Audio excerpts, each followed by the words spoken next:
नमस्कार कास्तकार बांधवांनो, मी उदय लाड आता शेती मित्राच्या नवीन व्हिडिओमध्ये करतो सर्व कास्तकार बांधवांचे मनापासून पुन्हा एकदा खूप खूप स्वागत। तर कास्तकार बांधवांनो, आता आपल्या सर्वांच्या मनातील सध्याच्या कंडिशनचा हा लाख मोलाचा सवाल की एप्रिल महिन्यात आता देशांतर्गत बाजारामध्ये जास्तीत जास्त किती वाढणार, या ठिकाणी कापसाचा बाजार सध्याच्या कंडिशनचा हा सगळ्यात महत्वाचा सवाल की एप्रिल महिन्यात आता देशांतर्गत बाजारामध्ये जास्तीत जास्त किती वाढणार, या ठिकाणी कापसाचा बाजार हा प्रश्न तुमच्या मनातला, हा प्रश्न माझ्या मनातला आणि देशातील सामान्य कापूस उत्पादक कास्तकार बांधव आजच्या कंडिशनला विचारायला लागलाय की एप्रिल महिन्यात आता देशांतर्गत बाजारामध्ये अखेर जास्तीत जास्त किती वाढणार, या ठिकाणी कापसाचा बाजार भाव। जर या प्रश्नाचं आपल्यासारख्या सामान्य कास्तकार बांधवांना जाणून घ्यायचा असेल सविस्तर व अचूक उत्तर, तर आपण सर्वांनी आता व्हिडिओ या ठिकाणी सुरुवातीपासून शेवटपर्यंत पाहायलाच हवा।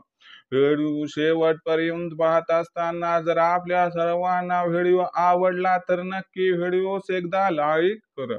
इतर कास्तकार बांधवांपर्यंत व्हिडिओ पाठविण्यासाठी जरूर या व्हिडिओला इथं एकदा शेअर करा आणि सबस्क्राईब करून जरूर नोटिफिकेशन बेल ऑल करा। याच्यामुळे येणारा प्रत्येक व्हिडिओ हा आपल्या सर्वांना या ठिकाणी सतत मिळत राहतो।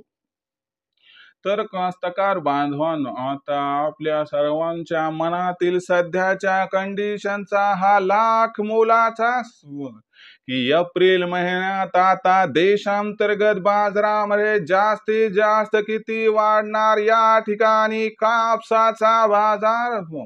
जर महत्वाच्या प्रश्नाचं आपल्यासारख्या सामान्य कास्तकार बांधवांना जाणून घ्यायचा असेल या ठिकाणी अचूक उत्तर, तर सध्याच्या कंडिशनला देशांतर्गत व आंतरराष्ट्रीय बाजारामध्ये कशी आहे कापसाची दर पातळी, सध्या देशांतर्गत आणि आंतरराष्ट्रीय बाजारामध्ये कशी आहे कापसाची मागणी पुरवठ्याची स्थिती, आणि या सर्वांचा एप्रिल महिन्यात मग देशांतर्गत बाजारामध्ये कापसाच्या दरावरती कशा पद्धतीनं परिणाम होणार, आणि या परिणामामुळे मग एप्रिल महिन्यात आता देशांतर्गत बाजारामध्ये जास्तीत जास्त किती वाढणार, या ठिकाणी कापसाचे बाजार भाव। या महत्वाच्या प्रश्नाचं जाणून घेऊयात या ठिकाणी सविस्तर व अचूक उत्तर। जर सध्याच्या कंडिशनला बघितलं तर आंतरराष्ट्रीय बाजारामध्ये कापसाची बाजारभाव पातळी ही सध्याच्या कंडिशनला 66 सेंटच्या आसपास आहे। ही असणारी दर पातळी मागच्या कित्येक वर्षांच्या निच्चांकी स्तरावरती आहे। याच्यापेक्षा खाली आंतरराष्ट्रीय बाजारामध्ये कापसाचा बाजारभाव जाईल याची शक्यता नाही। आणि त्याचबरोबर जगातील सगळ्यात मोठा कापूस उत्पादक देश अमेरिका, जगातील सगळ्यात मोठा कापसाचा खरेदीदार म्हणजे आयात करता असणारा चीन, या दोन देशांमध्ये या ठिकाणी टॅरिफ वॉर सुरू आहे। आणि त्याच्यामुळं अमेरिकेतून येणारा जो कापूस आहे याच्यावरती चीननं 15% आयात शुल्क लादले। आणि याच्यामुळे झाले काय की आता चीनला दुसरा पर्याय शोधणं गरजेचं आहे, आणि चीनला सगळ्यात जवळचा सगळ्यात पसंतीचा पर्याय म्हणजे आपला भारत। होय मित्रांनो, तुमचा आमचा भारत देश।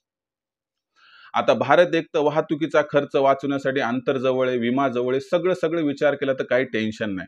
मग अशा परिस्थितीमध्ये एप्रिल महिन्यात भारताकडून चीन हा मोठ्या प्रमाणात कापसाची काय करणार, खरेदी करणार। आता जशी जशी चीनची कापूस खरेदी वाढणार तसा तसा देशांतर्गत बाजारामध्ये कापसाला आधार मिळणार, कारण मागणी पुरवठ्यात तफावत निर्माण होणार.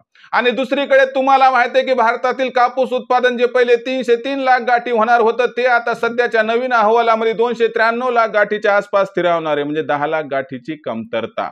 जर या गोष्टीचा विचार केला तर सामान्य कास्तकार बांधवांनी बहुधा खूप मोठ्या प्रमाणात कापूस विक्री केल्या, म्हणजे कापूस कमी आहे, त्यामुळे मागणी पुरवठ्यात तफावत निर्माण होणार. ही तफावत कापसाच्या भावाला आधार देणार आणि याच्यामुळे जो कापूस सध्या 7,000 ते 7,300च्या दरम्यान आहे, याच्यामध्ये कमीत कमी 300 रुपयाची सुधारणा होऊन कापसाची दर पातळी जर आपल्याला या ठिकाणी एप्रिल महिन्यात 7,200 पासून जर 7,700 रुपये प्रति क्विंटलच्या दरम्यान दिसली तर अजिबात आश्चर्य वाटायला नको, असं हे जाणकारांचं इथं स्पष्ट मत.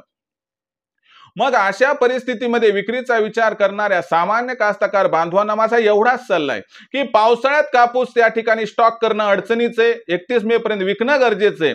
हा जर विचार केला तर एप्रिल महिन्यात या 300च्या तेजीमध्ये कापूस विक्री करणं हा आपल्यासाठी फायद्याचा सौदा ठरू शकतो. हाच एकदा विचार करून विक्रीचा घ्यावा आपण सर्वांनी निर्णय.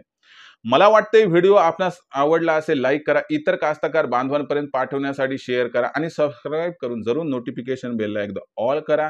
यामुळे येणारा प्रत्येक व्हिडिओ हा आपल्या सर्वांना या ठिकाणी सतत मिळत राहतो. तर कास्तकार बांधवांना अशाच एका नवीन व्हिडिओसह मी आपला मित्र उदय लाड आपल्या सर्वांच्या आवडत्या YouTube चॅनल शेती मित्रवर मिळत राहील.